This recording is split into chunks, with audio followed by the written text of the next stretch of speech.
Hello दोस्तों, कैसे हैं आप सब।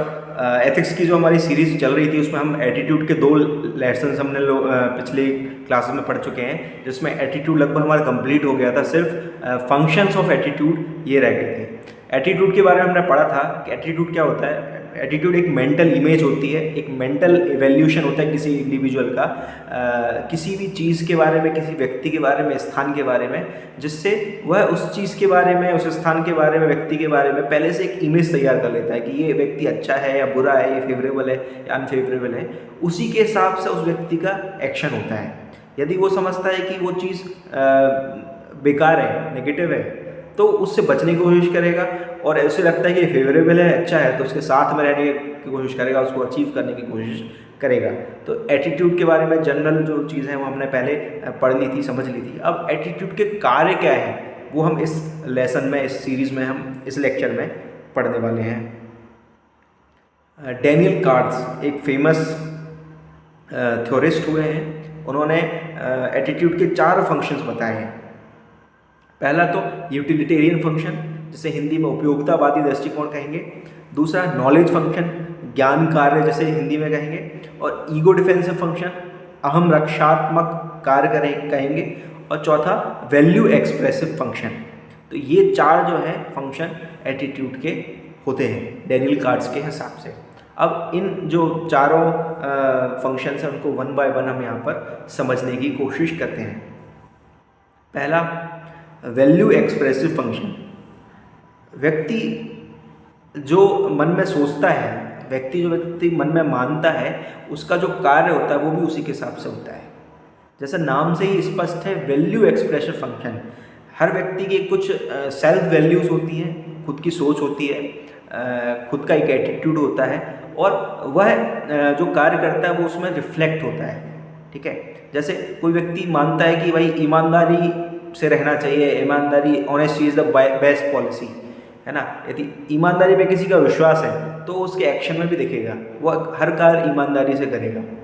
ठीक है, तो वैल्यू एक्सप्रेसिव फंक्शन होता है। एटीट्यूड का यही काम है कि जो व्यक्ति की इनर वैल्यूज़ है उसको एक्सप्रेस करना, वो एक्शन में भी वो चीज़ दिखना, ये एटीट्यूड का कार्य है। दूसरा ईगो डिफेंसिव फंक्शन। अब व्यक्ति का क्या है, एक सेल्फ ईगो होता है ना। तो वो सेल्फ ईगो क्या कहता है कि जब उसके अगेंस्ट में कोई चीज़ आती है, कोई चीज़ उसको एक्यूज़ करती है, कोई व्यक्ति उसको निंदा करता है, तो खुद को प्रोटेक्ट करने की कोशिश करता है। ठीक है, तो खुद की सेल्फ की इमेज, इनर इमेज या सेल्फ इमेज को प्रोटेक्ट करने का काम भी एटीट्यूड का है। ठीक है, इसको एग्जाम्पल के माध्यम से समझते हैं। सपोज कोई सीनियर मैनेजर है और उसके कुछ स्टाफ है, कुछ अंडर स्टाफ है, नीचे काम करने वाला स्टाफ है। वह लगातार उनकी कंप्लेंट करता है, एक्यूज़ करता है, कंप्लेंट करता है कि भाई ये सीनियर मैनेजर है, वो ये गड़बड़ करता है, वो काम नहीं आता है, ये नहीं आता है, वो नहीं आता है। तो क्या करेगा, तो क्या होगा, जो सीनियर मैनेजर होगा वो अपने आप को प्रोटेक्ट करने की कोशिश करेगा, कहेगा नहीं नहीं ऐसा नहीं, ऐसा है ना। वो चीज़ को एक्सेप्ट नहीं करेगा। हो सकता है उसके जूनियर बिल्कुल सही कह रहे हैं, तो ये व्यक्ति जो सीनियर मैनेजर है, जो उस चीज़ को एक्सेप्ट नहीं कर रहा है, तो वो क्यों नहीं कर रहा है, क्योंकि एटीट्यूड का जो ईगो डिफेंसिव फंक्शन है वो उसे करने नहीं दे रहा है। ठीक है, तो आप इस एग्जाम्पल के माध्यम से समझ चुके होंगे ईगो डिफेंसिव फंक्शन का क्या काम है, कि सेल्फ इमेज को प्रोटेक्ट करना है। ये 3 वे अप्रोच है। आप ऊपर आपको जो स्क्रीन पे इमेज दिख रही है, इसमें ये 3 चीज़ें मेंशन नहीं है, मैं इसके डिस्क्रिप्शन में मेंशन कर देता हूँ। ये 3 वे अप्रोच है। सबसे पहले तो डिनायल, दूसरा रैशनलाइजेशन, और तीसरा रिप्रेशन। सबसे पहले यदि कोई उसका एक्यूजेशन कर रहा है तो सबसे पहले तो वो डिनाई करेगा, उन फैक्ट्स को, उन व्यक्ति को डिनाई करेगा, नहीं आप गलत कह रहे हैं, उन फैक्ट्स को मना करेगा, नहीं गलत कह रहे हैं। फिर रैशनलाइजेशन, फिर खुद रैशनलाइजेशन करेगा कि भाई वो मेरा एक्यूजेशन वो है, वो गलत क्यों है, उसके पीछे तर्क क्या है। तो खुद के जो पॉइंट्स है वो रखेगा कि नहीं नहीं ऐसी नहीं है, ऐसा है, मैंने ये किया है, मैं ये करता हूँ। ठीक है, तो सेकेंड है रैशनलाइजेशन। फिर तीसरा रिप्रेशन, जो फैक्ट रखा गया है या जो कंप्लेंट रखी गई है, जो आपका एक्यूजेशन हुआ है, उसको रिप्रेस कर देगा। तो ये 3 वे अप्रोच होता है ईगो डिफेंसिव फंक्शन का। फिर तीसरा फंक्शन है नॉलेज फंक्शन। नॉलेज फंक्शन मतलब ज्ञान कार्य। हम एक जो है, मनुष्य एक सामाजिक प्राणी है, मनुष्य एक बुद्धिमान प्राणी है। वह जन्म से लेके मृत्यु तक निरंतर सीखता रहता है।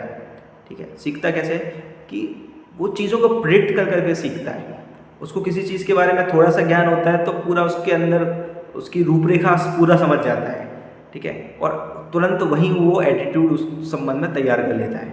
एग्जाम्पल इसका हम देखते हैं, यदि आपको पता लगता है कि कोई फला व्यक्ति पंडित है तो आपको सिर्फ इतना बताया गया कि पंडित है, तो इससे आपने क्या एजम्पशन कर लिया, क्या जान लिया, क्या ज्ञान कर लिया कि वह पंडित है तो वह मंदिर जाता होगा, है ना, वो मदिरा पान नहीं करता होगा, मांस भक्षण नहीं करता होगा, है ना, नॉनवेज नहीं खाता होगा। तो ये आपने किस बात से प्रेडिक्ट कर लिया कि वो पंडित है, वो मंदिर जाता होगा। तो इतनी छोटी सी बात है, ये कौन इतना ज्ञान कौन करा रहा है? तो ये काम भी एटीट्यूड का है। ठीक है, ये नॉलेज फंक्शन ऑफ एटीट्यूड, उससे ये चीज़ें हम प्रेडिक्ट कर पा रहे हैं। ठीक है, अब आपको समझ में आया, आपको यदि पता लगा कि भोपाल से इंदौर के बीच में हाईवे है, सुपर एक्सप्रेस हाईवे है, आपको सिर्फ इतना पता है, इससे आपने क्या पता कर लिया कि उनके इसके बीच में जो रोड है बहुत शानदार जो रोड है, उसके कारण से इंदौर से भोपाल जाने का समय बहुत कम हो जाता है। आपके दिमाग में यदि कैलकुलेशन है कि भाई 200 किलोमीटर के बीच में डिफरेंस है, तो आप लगा लेंगे कि भाई हम 80 किलोमीटर की स्पीड से चलेंगे तो 2.5 घंटे में पहुंच जाएंगे, तो सिर्फ 2.5 घंटे का रास्ता है। और ये सिर्फ आपको इतना बताया गया कि सुपर एक्सप्रेस हाईवे है, उसमें आपने इतनी सारी चीज़ें खुद से ही कर ली। तो ये काम किसका है? ये भी एटीट्यूड का काम है, नॉलेज फंक्शन ऑफ एटीट्यूड, उसका ये कार्य है। फिर चौथा है यूटिलिटेरियन फंक्शन।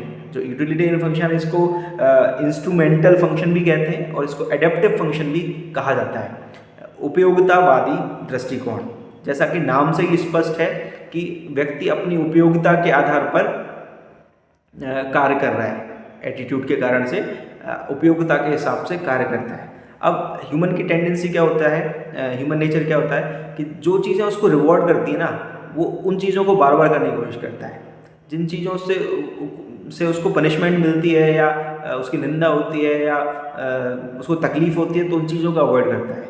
तो यूटिलिटेरियन फंक्शन के कारण क्या होता है कि व्यक्ति उन काम को दोहराता है, उनको काम करने की कोशिश करता है जो उसे रिवॉर्ड करते हैं, और ह्यूमन बिहेवियर ऐसा होता है कि वो उनके पनिशमेंट एक्यूजेशन को अवॉइड करने की कोशिश करता है। तो ये जनरल जो एटीट्यूड है, ये चारों एटीट्यूड जो डेनियल कार्ड्स थ्योरिस्ट हैं उन्होंने ये चारों बताए हैं, ये एटीट्यूड के मुख्यतः कार्य हैं। यदि आपको इसमें कुछ भी नहीं समझ में आया है तो कमेंट बॉक्स में ज़रूर क्वेश्चन पूछें, मैं उसको जितना मैं जानता हूँ उसके हिसाब से आंसर करने की कोशिश करूँगा। और आगे की कक्षा में हम एप्टीट्यूड और इमोशनल इंटेलिजेंस, इसको हम समझने की कोशिश करेंगे। आपको यदि वीडियो पसंद आया हो तो लाइक, कमेंट्स और सब्सक्राइब ज़रूर करें, जिससे हम आगे ये सीरीज़ जो है कंटिन्यू कर सकें। धन्यवाद।